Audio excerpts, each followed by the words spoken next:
MPDO కాలంలో సర్వసభ్య సమావేశం. గతంలో జరిగిన అభివృద్ధి పనుల్లో నాణ్యత లోపం ఉంటే తప్పని చర్యలు. ప్రభుత్వ పాఠశాల అసాంఘిక కార్యక్రమాలపై ఎంఈఓకు సూచనలు. ప్రభుత్వ పాఠశాల అధ్వానంగా మారిన మరుగుదొడ్లు, మంచినీటి కొరత. పలువురు శాఖల అధికారులపై గర్వైజర్. ధరణి సమస్యలపై తహసీల్దార్ను అడిగిన వర్ధనపేట ఎమ్మెల్యే నాగరాజు గారు.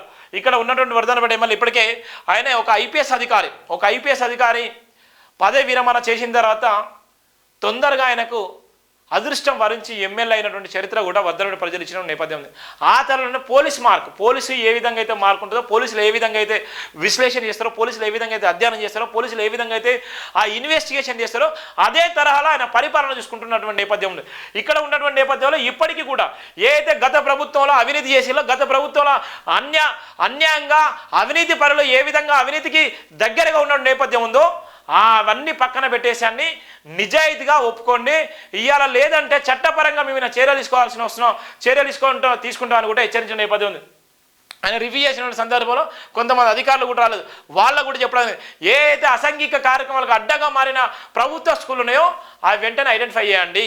అక్కడ ఐడెంటిఫై చేసిన నేపథ్యంలో ఏదైతే ప్రభుత్వం ఉన్నటువంటి నేపథ్యంలో బీఆర్ఎస్ హయాంలో జరిగినటువంటి ఏదైతే ఆ నిర్మాణాన్ని అవి అక్రమ నిర్మాణాల కిందకే వస్తాయి, నాణ్యత లేనటువంటి నిర్మాణాల కింద ఉన్నాయి.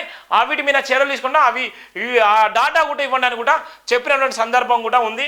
ఇది ఒక నమ్మకమైనటువంటి ఒక విషయం. ఎందుకోసం అంటే ఒక ఐపీఎస్ చేసేటువంటి పరిపాలన, ఒక ఐపీఎస్ గారు నిజంగా ఎమ్మెల్యే అయితే ఏ విధంగా ఉంటుంది, ఉన్నటువంటి ఆ నియోజకవర్గం ఎంత అభివృద్ధి చెందుతుంది, ఆ నియోజకవర్గాన్ని ప్రశ్నించేటువంటి నాయకుడు కూడా ఇక్కడ పుట్టుకొచ్చిండు ఒక ఐపీఎస్ రూపంలో.